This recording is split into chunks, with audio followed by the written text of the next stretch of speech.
Because I got this is, hi guys, welcome to my channel. Hi guys, my name is Monita. And I'm Anya. So if we look about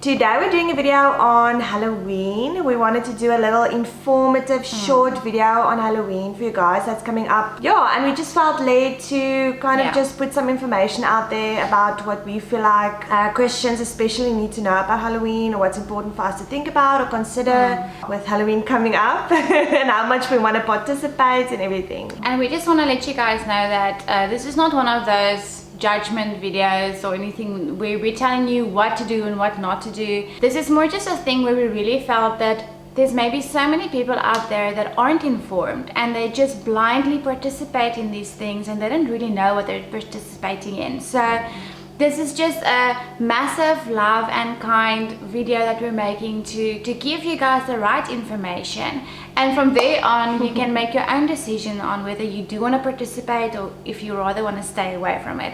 So let's get started on it. I think we're going to start chatting about, you know, where does Halloween come from, what does it mean, yeah, so chat to us a bit about that. Cool. If you do your research on Halloween, you'll find out that it originated as a pagan ritual. Yeah. So the pagans celebrated a festival or day or whatever, I think it was 24 hours, but it's called Samhain, which is basically like a start of a new year for them. And there was a lot of different cultures and traditions and everything that celebrated the same day differently.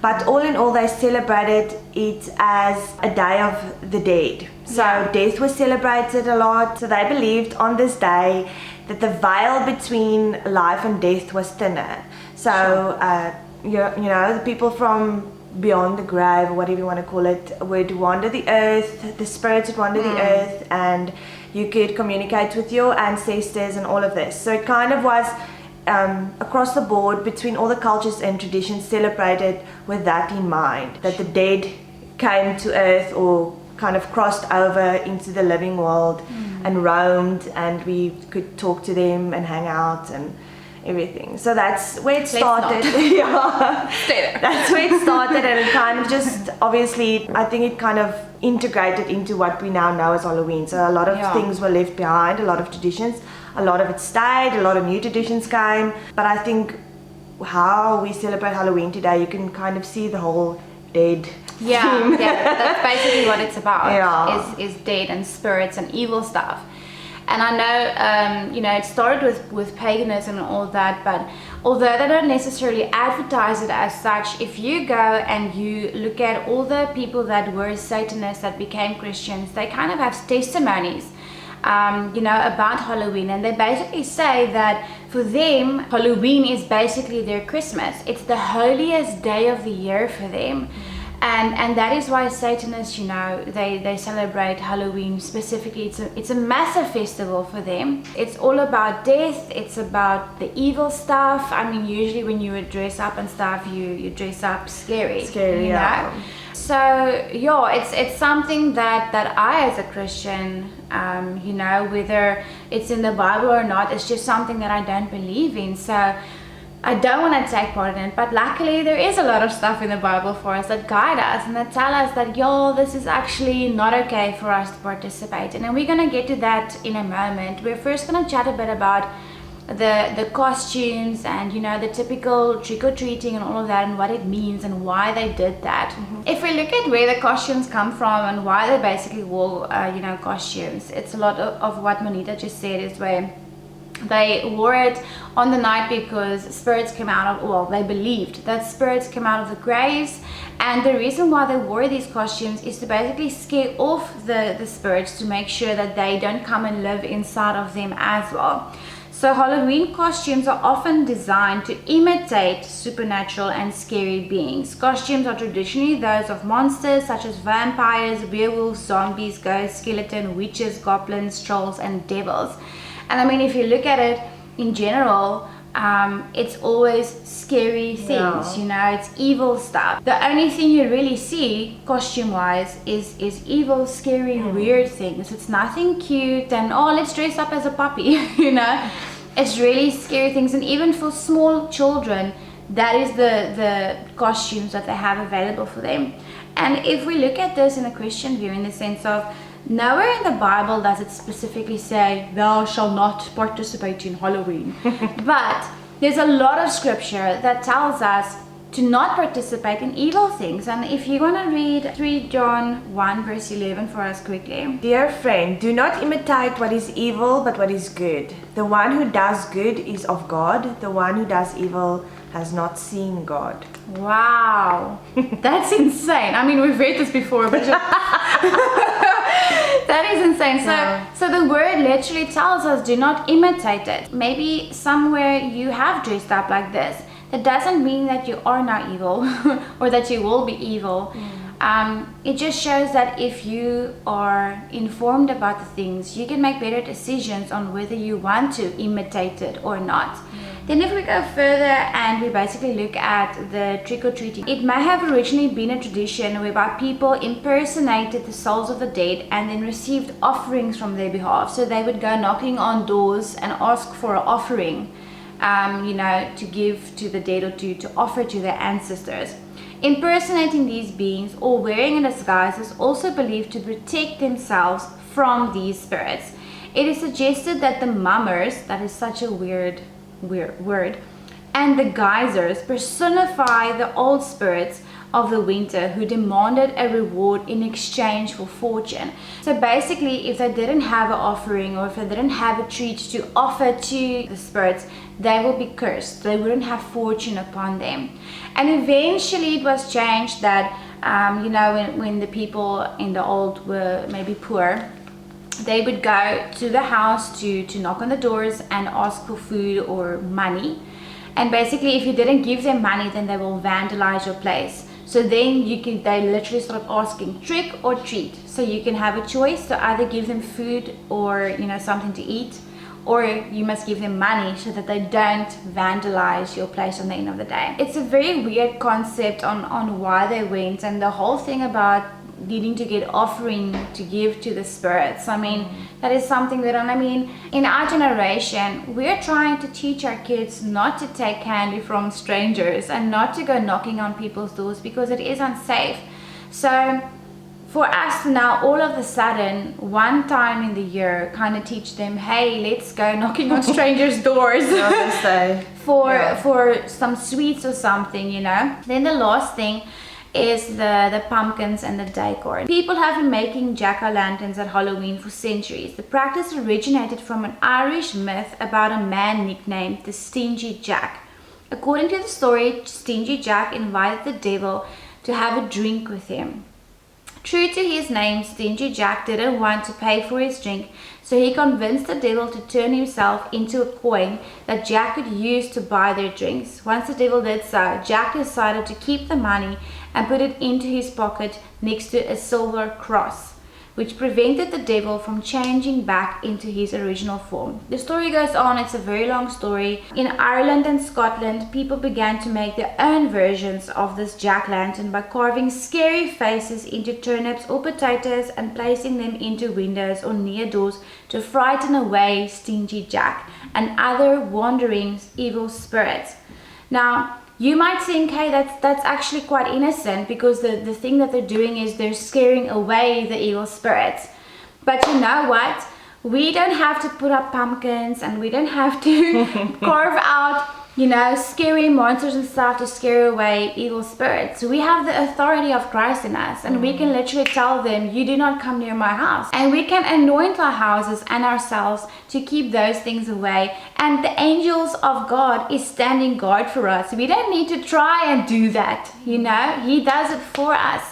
So the only thing that we really need to put on when we are in the season of Halloween is the armor of God, because that defeats any presence of enemy that wants to come and invade your space. It's not about the traditions in itself. It's not about actually carving a pumpkin, actually putting on a costume, actually getting candy from a stranger, which is weird anyway. But it's not it's not that in itself is the problem. It's the fact that those are the things that are like aligned with Halloween. So if you do that, you are automatically celebrating Halloween. So it's not what you're doing, but why. So what are you celebrating? I think that's the question that we wanted to ask ourselves, and you guys, if you are a Christian and you do celebrate a Halloween, to just, you know, kind of start asking yourselves that question, have the conversation with God. What am I celebrating when when I decorate my house? Or obviously in South Africa we don't go way out like they do overseas or in the US.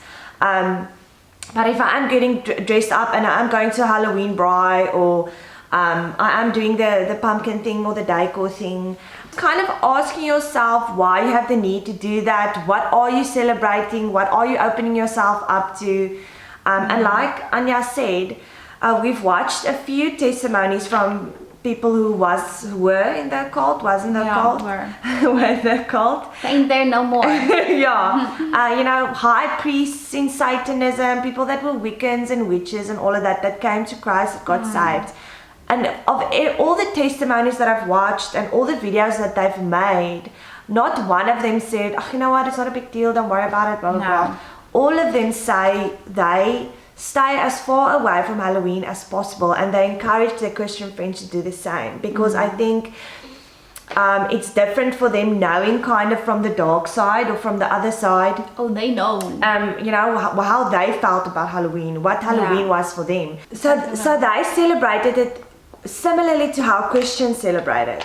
It's not that they celebrate Halloween radically different and then Christians celebrate Halloween this way. They celebrate it similarly. So the fact that so if you think about it, you celebrate this high holy day, which is for them. Yeah, it's for Satanists and people in witchcraft and pagans. It's a high holy day. So if you celebrate that and you celebrate it similarly to how they celebrate it, I think that alone kind of, I don't know, I feel like it should make you a little bit uncomfortable maybe. Or maybe at least that's something that you need to think about or consider before just kind of willy-nilly participating in it because everyone else is. Or just because it's traditional or fun or whatever. For me, that was kind of the biggest thing, because you can look past the origin of it, you can look past kind of like the traditions and, you know, argue that it's not that bad or it's not that big of a deal or whatever. But I think the convincing thing for me was knowing what Halloween means for them. For the dark side. What Halloween means for people that practice paganism. And they don't see it as dark or evil necessarily. I think I mean, it's a happy day for them, you know. Because I feel like they want to communicate with the dead. I think the one article said that it's a day where they try to make friends with the dead. Sure. Or try to make friends with death. And I think for Christians, I mean, death has no hold on me. Sure. Obviously the Bible tells us a lot about light and how Jesus is the light, and the light has overcome the darkness, and how we came from darkness into the light. So everything that's biblical refers to what is good as light, and what is evil as darkness. And so even if you just if you don't know anything about Halloween, you know that it's a holiday that celebrates death and darkness. Doesn't scream Jesus to me. No. It's definitely not something I want to expose to my kids or my family or anything like that. And if we go look at the word, just prove it is the Bible. It's in the Bible, y'all. So if we look at 1 Corinthians 10 verse 31, it says, therefore, whether you eat or drink or whatever you do all to the glory of God. So if you're thinking of maybe taking part in it, even if it's something where it's just a braai, guys. So if you're trying to convince yourself that it's just a braai and you're just all gonna dress up for fun and whatever, ask yourself that, because it says here, in whatever you do, is what you're going to be dressing up in glorifying God. And just on another point, a lot of people will then say, so is it then wrong to dress up for any party throughout the year? Like, let's say my child has a 5-year-old superhero party or whatever. No, it's not, because that's for a whole different reason. The reason is the point. Why you are. Exactly, in the sense of you're celebrating Halloween. And even if you have a braai on that evening and you're saying it's not for that, have a braai the next week. Okay, because automatically if you're participating on it for that weekend, people are automatically going to assume it's for that, and the people that are coming are going to think it's for that. If you're dressing up, if you're doing like a themed thing, and you know, then people might say, but what if the church maybe has something that evening where people can also dress up and come for that? 1 Corinthians 10 verse 21, it says, you cannot drink the cup of the Lord and the cup of demons. You cannot partake of the Lord's table and of the table of demons. Okay, so now I'm not saying if you're gonna go to the church dressed up, you're partaking in the cup of demons, but how are you partaking in the cup of the Lord if you're dressing up to church on Halloween? It's basically the same thing, it's just a different venue. So if you want to completely stay out of it, then stay out of it. Have a worship evening or encounter evening and pray that night, but don't participate in it to try and kind of sugarcoat what's actually happening that evening, you know? Okay, so 1 Corinthians 6 verse 12 says, everything is permissible for me, but not everything is beneficial. Yeah. Everything is permissible for me, but I will not be mastered by anything. Another version says, just because something is technically legal doesn't mean that it's spiritually appropriate.